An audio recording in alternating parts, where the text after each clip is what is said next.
after what has felt like weeks of fighting for time for me to do my self-care. I finally have not a full day, but a good chunk of a day, my off, one of my off days, and I have made it to the tub.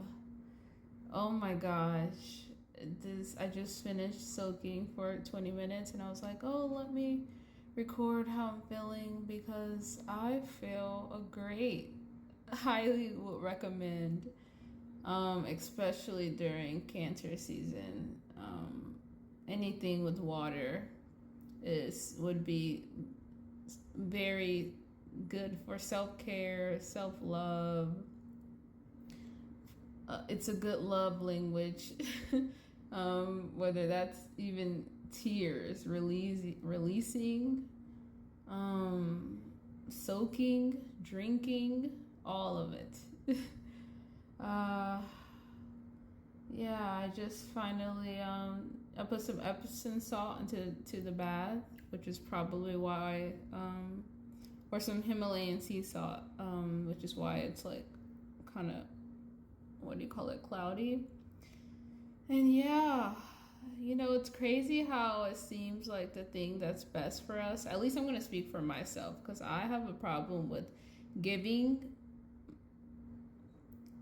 to myself. Like I spend so much time putting out that when it comes to like myself, I'm always putting my self-care on the back burner, or sometimes it even feels like a chore.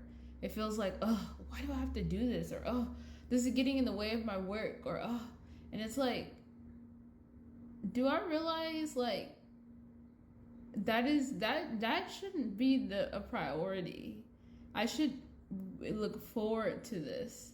But I guess I'm just usually really drained by the time I've just been giving, kind of thinking of the cup symbol or whatever, the cup thing, where it's like you can't pour from an empty cup. So if I've just been pouring out my cup to everyone and to the point where it's empty, of course I'm not even gonna have the strength to like fill my own cup. Like it's gonna take a lot of effort because I'm drained.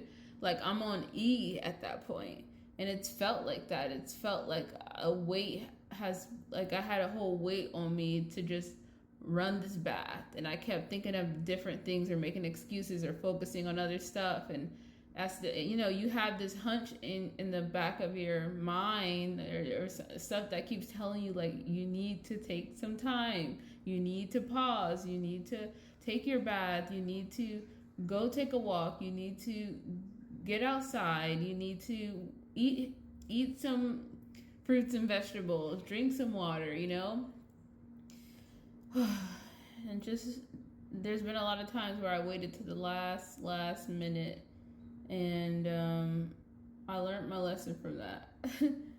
Like another example is like sometimes I'll be working so much and then I will literally wait till the last minute till I'm like starving, like literally like stomach hurting, feeling woozy, lightheaded, or stomach growling, and I'm feeling like lightheaded and weak. Like how ridiculous. Just because I didn't want to get up, or I didn't want to like because I was so wrapped up in work. Like so this is very much, I feel like I have Saturn and Pisces in my first house.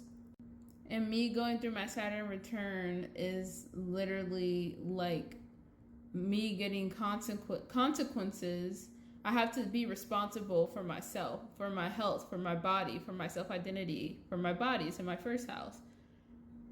For my, just so, and when I put others things before myself, then I suffer the consequences. Then Saturn comes in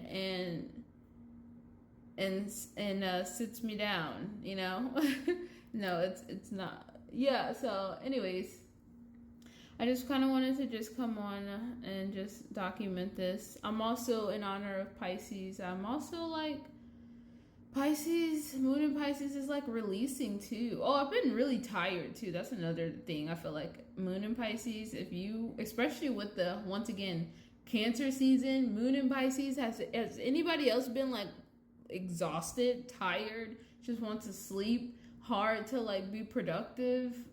I know that's me because I have this in my first house. And plus, I said I have Saturn in my first house. So Moon conjunct my Saturn is like, oh my gosh, I'm just so tired, moving slow, that kind of thing. So, anyways, yeah. Um, and lastly, for me, oh, music is good too. Music is like my creative, like a boost of creativity for me, or creative expression through like being creative and art and music, like that's and I guess like creating depending on my mood, or listening to certain music depending on like my creative mood or something. I don't know. Does that make sense? Anyways, my time is running out, but lastly I want to say another thing about Pisces is like letting go, because technically Pisces rules the 12th house traditionally. So it's like kind of like ending, or letting, like endings kind of, is the last zodiac sign before we go back to the start of the first one, which is Aries. So I feel like this, today is actually the anniversary of it's the 1 year of my grandma passing. She passed last year. Yeah, so it's been 1 year since my grandma passed. She passed today. I remember it like it was just yesterday, to be honest. It was actually at nighttime. And that's working through those feelings as well. My grandma was, if anyone doesn't know, I feel like I've said this, but she was like, when you think of your favorite person in life besides like your parents, yeah, my grandma was my everything. So I never thought I would be able to like I could never view life without her, and it's crazy to think like 1 year later I'm here, so whenever you doubt yourself, just know it's just your feelings, and feelings come and go. This is very Pisces moon right here. But yeah, just releasing, because I also have a lot of things. I'm changing a lot of things. Things are gonna be changing. I'm gonna just tell you that now, and I'm excited. It's a lot of exciting changes, and yeah, it's gonna be time to take action on that. Tomorrow, during the moon in Aries, the perfect time to take action. So I'm just gonna soak up everything and kind of, I've been